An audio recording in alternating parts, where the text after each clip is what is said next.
Hey everybody.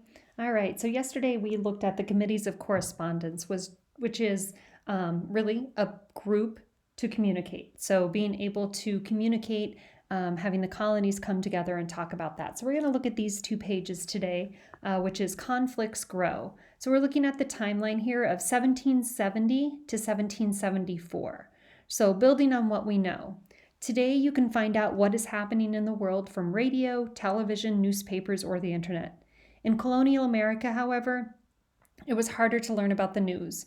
Colonial leaders decided they needed better ways to share news. So it starts with trouble in Boston, right here in our own home state. The main idea is that events in Boston created more trouble between the colonists and the British government. Remember that Britain had sent soldiers to protect its officials in Boston. The people of Boston did not want British soldiers in their city. Frustrated colonists often fought with the soldiers. On March 5th, 1770, a fight began when a crowd of people in Boston argued with a British soldier. The crowd yelled insults and threw snowballs. More soldiers arrived, and suddenly one of them fired a shot. Then several other soldiers fired their guns. 5 colonists were killed. One of them was Crispus Attucks, an African-American sailor who is remembered today as a hero. Afterward, angry colonists called the fight a massacre. A massacre is the killing of many people. So there at the bottom, here's a picture of Crispus Attucks. He was one of the 5 men who were killed during the Boston Massacre.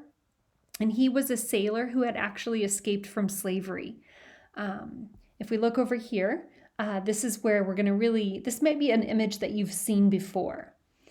It says, colonists take action. Paul Revere, it's probably a name you've heard before, a son of liberty and a Boston silversmith, created a picture of the Boston Massacre. It showed British soldiers shooting at colonists who are peaceful, not angry.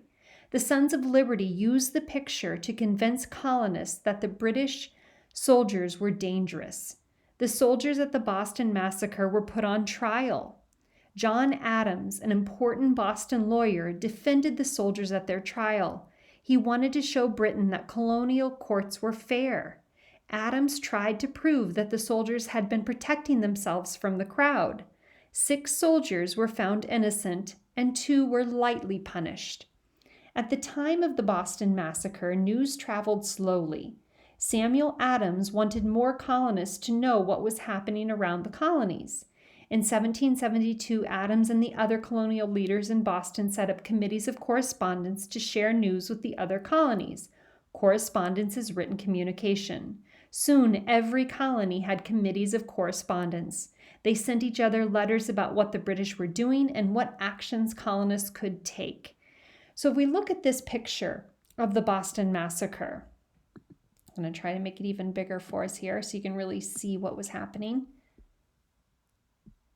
So this is what Paul Revere made. And Revere's title begins with the words, "The Bloody Massacre." All right. So way up here at the top, number 1, that's where you see this put as the title. The second thing we're going to look at are the British soldiers. Now, if you look at those British soldiers, notice that they're all firing guns. There's all of this smoke around showing that guns are being fired.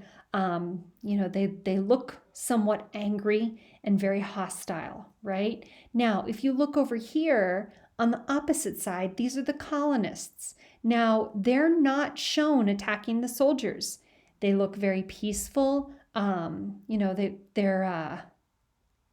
of them have guns. There's none of this smoke.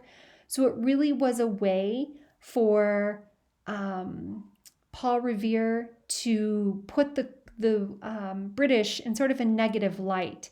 Now, one of the things you're working on in your journaling is a primary source. This is a primary source, right? Now, the question is, how close is this picture to the truth? So when we think about this, like, what was the message? Paul Revere is an avid colonist, so he's obviously going to make the colonists look, like they're being attacked and so forth. So keeping that in mind when we look at this particular picture. So let me show you one other thing really quickly.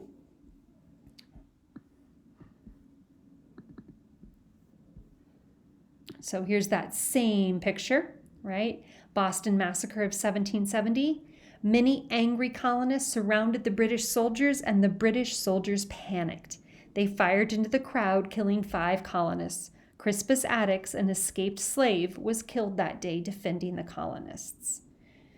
Again, you will find back on Google Classroom an assignment to go with the Boston Massacre.